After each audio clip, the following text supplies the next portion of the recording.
વડોદરા શહેરની MS university science faculty ખાતે આવેલી મહારાજા સયાજીરાવ ગાયકવાડની પ્રતિમાને પુષ્પાંજલિ અર્પિત કરવામાં આવી હતી। MS યુનિવર્સિટીની સાયન્સ ફેકલ્ટી ખાતે શ્રીમંત મહારાજા સર સયાજીરાવ ગાયકવાડ તૃતીયની જન્મ જયંતિ નિમિત્તે તેઓની પ્રતિમાને MS યુનિવર્સિટીના in charge vice chancellor doctor Dhanesh પટેલના હસ્તે પુષ્પાંજલિ અર્પણ કરવામાં આવી હતી।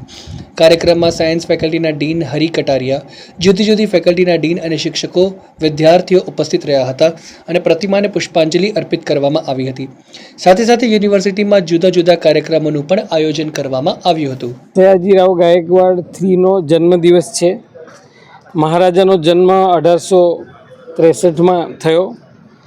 મહારાજા 1875થી 1938 સુધી વડોદરા રાજ્યના મહારાજા તરીકે કાર્યરત રહ્યા। એમના કાર્યકાળમાં એમણે અનેક કાર્યો કર્યા અને શિક્ષણને લગતા એમના કાર્યો અજાણ નથી। 1881માં સાયન્સ કોલેજ એમણે શરૂ કરી હતી। એ વખતે બોમ્બે યુનિવર્સિટીમાં આ કોલેજ કામ કરતી હતી। એ વખતે એમણે કન્યા કેળવણી ફરજિયાત કર્યું, બેંક ઓફ બરોડાની સ્થાપના કરી। આવા અનેક સામાજિક કાર્યો મહારાજાએ કર્યા। આપણે જોઈએ છીએ કે આપણી સામે યુનિવર્સિટી કેમ્પસની સામે સયાજી બાગ છે, જેમાં લાખો લોકો વિઝિટ કરે છે। આપણું સયાજી સરોવર છે। આવા અનેક પ્રદાન મહારાજાના રહ્યા છે।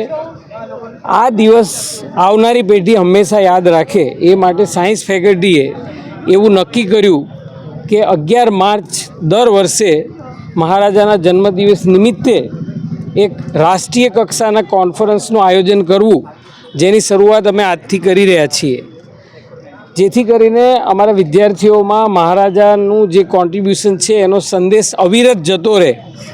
એટલું જ નહીં, રાષ્ટ્રભરમાંથી જે લોકો અહીંયા પાર્ટિસિપેટ કરવા આવશે એ પણ આ સંદેશો લઈ અને સમગ્ર રાષ્ટ્રમાં આ સંદેશો જાય એવા આશયથી અમે આ પ્રોગ્રામનું આયોજન કર્યું છે। અને આ પ્રોગ્રામની અંદર મને કહેતા આનંદ થાય છે કે 350થી વધારે રજિસ્ટ્રેશન થયા છે। એટલે 350 જેવા લોકો આ પ્રોગ્રામમાં ભાગીદારી કરશે। 12થી 15 અમે બહારથી એક્સપર્ટ બોલાયા છે અને 125થી વધારે રિસર્ચ પેપર આ કોન્ફરન્સમાં પ્રેઝન્ટ થશે। મહારાજા સયાજીરાવ ગાયકવાડ 3 અને અમે ખૂબ વંદન કરીએ છીએ। વંદન કરતાની સાથે સાથે જે મહારાજા સયાજીરાવ ગાયકવાડ 3એ જે વડોદરા સ્ટેટને જે કંઈ આપ્યું છે એ અદ્ભુત છે। એના માર્ગદર્શન હેઠળ સ્ત્રી શિક્ષણ, સમાજના રિફોર્મ્સ, દલિત, ટ્રાઇબ્સ બધા માટે એમણે ઘણી બધી સેવાઓ કરી હતી। એમણે હંમેશા ઉપર લાવવાનો પ્રયાસ કર્યો હતો। એમના અથાગ પ્રયત્નથી મહારાજા સયાજીરાવ ગાયકવાડ યુનિવર્સિટી આજે વર્લ્ડ ફેમસ છે અને હંમેશ માટે પ્રયત્ન અમે કરતા રહીશું। રાજમાતા શુભાંગીની રાજે ગાયકવાડની તબિયત સારી ન હોવાને કારણે આવી શક્યા નથી।